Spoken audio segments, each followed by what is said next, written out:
Hey, once again, welcome to my channel, Age of Design. This time we're gonna do a comparison between Age of Empires 2 and Age of Empires 3. I hope you guys like it and enjoy. Let's go with that. Alright, my first point that I want to talk about is absolutely the thematic. Age of Empires 2, is inspired on this classic medieval age.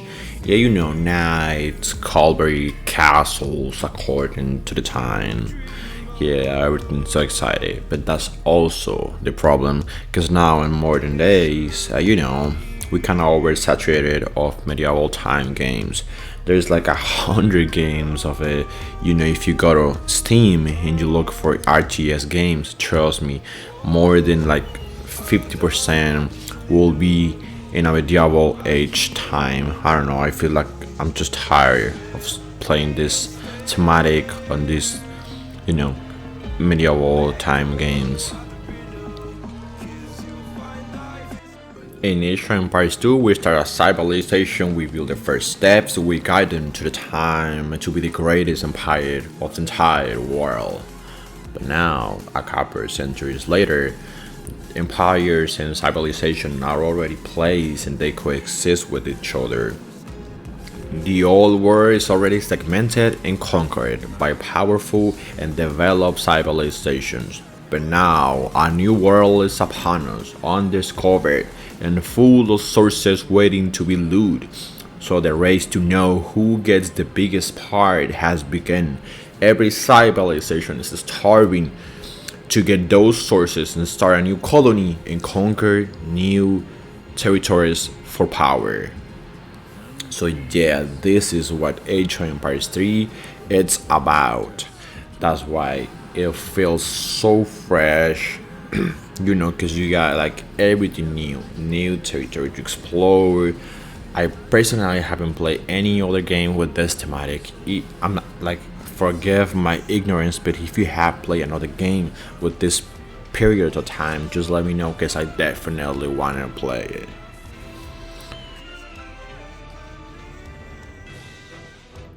Okay, now let's start with the gameplay.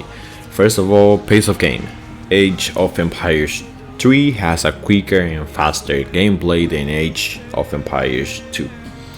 I feel like Age of Empires 3 can be played in this more casually way, and it feels more like well designed to be faster. So let's see some of that things. One thing I do love about Age of Empires 3 is that the villages don't have to come back with the sources that they just gathered. The recollection goes automatically to you. And oh my god, this feels so smooth, because in that way you have to build a single building or like camp for a specific source, like the minor camps or lumber camps, or like these farms, and also we only count with 3 sources instead of 4. This can feels like a simplification of the mechanics, but no, it's absolutely the upside, because this feels more like an upgrade to the sources gathering mechanics compared to H2. And I also want to mention the houses give you 10 of population instead of 5, and units can be created in stacks of 5 instead of waiting one by one. And Age of Empires 3 also have this mechanic that you can send units and sources for your home city. Now the home city, or called the car system. Oh my god, this add to the game is one of the more excited things I have ever seen add to a game. In Age of Empires 3, like, it feels like the entire game is well designed to be won with the car system. You can transform your civilization to a complete different one, depends on what cars you equipped.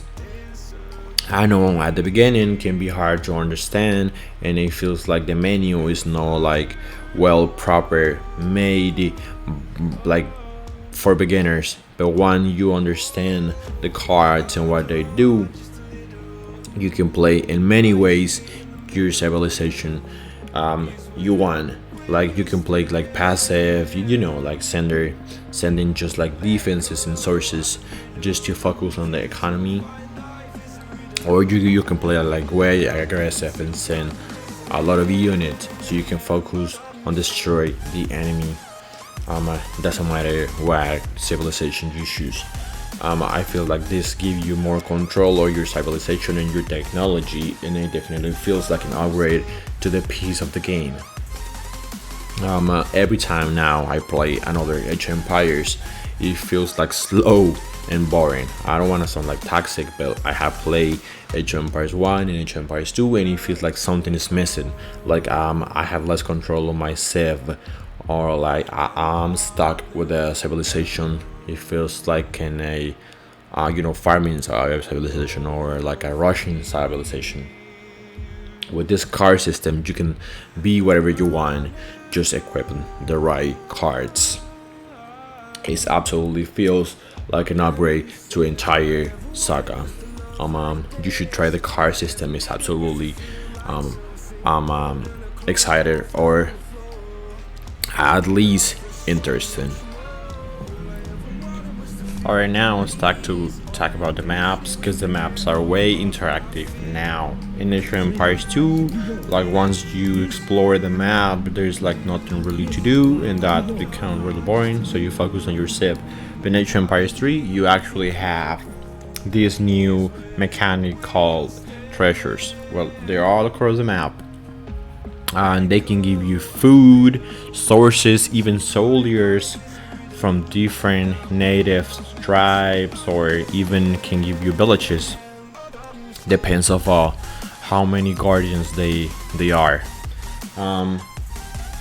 So these new treasure mechanics like gives you something to do in the earlier ages, because like I said in the Empires 2, once you explore the map, there's nothing to do with it, just look for the enemy. In Age of Empires 3, you also have to look for the enemy, but also worry about the treasures, because if the enemy collect them all, then he has already more advantage than you do. So you gotta send explorer, and then send this car when you can upgrade your explorer, so you can get those treasures easily. So there is a whole like mechanic going on these treasures. You can even plan any strategy, like to accord the weather or something like that. So yeah, this new treasure mechanic, it definitely feels like an upgrade to the maps.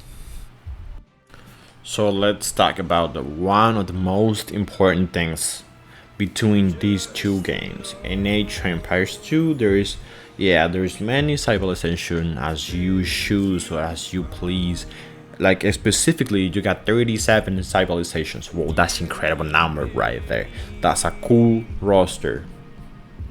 The thing is, they're not pretty different from each other. They play like pretty similar. They have some, advantage and disadvantage. Of course, that's why they're different. But like they only have like one or like maximum two unique units, and a couple technologies that they have, and some that they have not, and bunch of a cool like technologies, like I said, a cool designs for some of the buildings.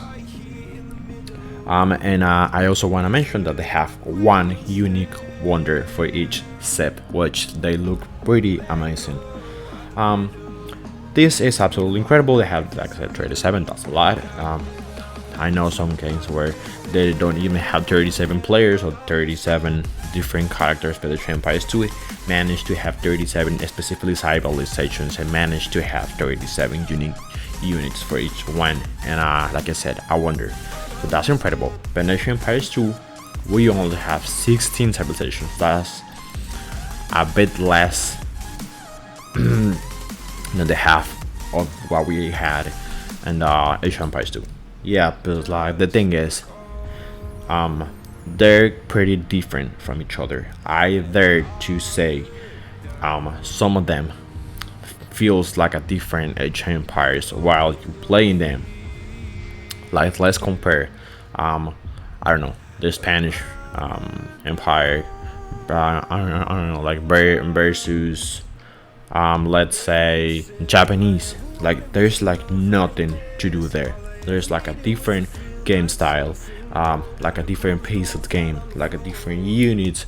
Even the villages can gather can gather food from animals, because the Japanese were something about the culture. So in Age of Empires 3, civilizations also represent cultures besides of the art of war. They're also trying to represent cultures. The Indians can like hound cows for food. They gather experience instead by collecting them and bringing them to a temple. So let's also talk about the Japanese Empire and the Chinese Empire. Even though they're pretty close to each other, like geographically, in the game they pretty different. Every building of the ships are different, no matter what. If it's Chinese or if it's Japanese, they're different styles, and they have such a different cards and ways to play them. The Chinese can create just like 5 units or like 2 units. They have to create like a pact of a units, because that's how they work. So and talking about the Japanese, they can't even hunt. They can only grab food from berries. Yeah, like I said, there's a whole world there. And don't even mention if you compare like a Native American with the European one, they have nothing to do. They are Native Americans, let's say the Aztecs, they don't even have cavalry, which is Spain have a lot of cavalry. Or let's say French, they have a lot of cavalry on it. And Spain is more like archaic units. So yeah, like I said, even French compared to Spain, they have like a gap of a difference there. They don't even share the same barracks unit, so like it's like crazy. Because I feel like Age of Empires 3 try to represent culture instead of like war. When they focus on the culture, they're like studying the culture and they impregnate to the game. That's where the work looks so amazing. So I think I've been touched every point that I wanted to talk about. And between these two excellent games, I have been playing Age of Empires 2 since I was like 10 years old, and I'm 23 now. So yeah, I have been playing the Age of Empires saga for like 13 or maybe 12 years. And I don't want to throw any hate to any game. That's a point that I want to talk about. Well, as you can see, Age of Empires 3 is my favorite game. But it's my favorite game because I think it's the best game of the saga. Yeah, I know some Age of Empires 2 players can get pretty mad or get pretty whatever, but they can say and true or whatever they want to say. But Age of Empires 2 is just more played because it's more famous. That's all the thing. If you show Age of Empires 3 to a new like a new player to the saga, either to say he will definitely choose Age of Empires 3 because it's easier to play and it's fun to play and it's more colorful, and it's in 3D. They have more technology, so I'm pretty sure they will pick Age of Empires 3. Age of Empires 2, it's only the most played game because it's more famous. They have more famous. Age of Empires 3 is let's say no, like as known as Age of Empires 2. So I just feel like this gap between the games is very contradictory, because in my opinion, Age of Empires 3 should have more players than Age of Empires 2. So this is my abhorred to the game. I definitely want to bring new players to the game. So if you have new friends or friends that played Age of Empires 2 and they don't want to play Age of Empires 3, just share this video with them. And if you have any more comment to add or you want to express your opinion, I'm gonna leave the comments open so you can start a debate, or you can, you know, say whatever things you want to say to me because of the video. I'm like pretty open to different points of view. I'm open to different minds, and try to, because if I'm making a video like saying why Age of Empires 3 is better than Age of Empires 2, you definitely have your right to reply back. So I hope you guys like this video and understand my point, and if you're not, like I said, you're always free to comment below. So I don't know, that will be it for this video. I hope you guys like it. If you want more videos like this, don't forget to subscribe to my channel. I'm Verdugo, and I'll see you at the next.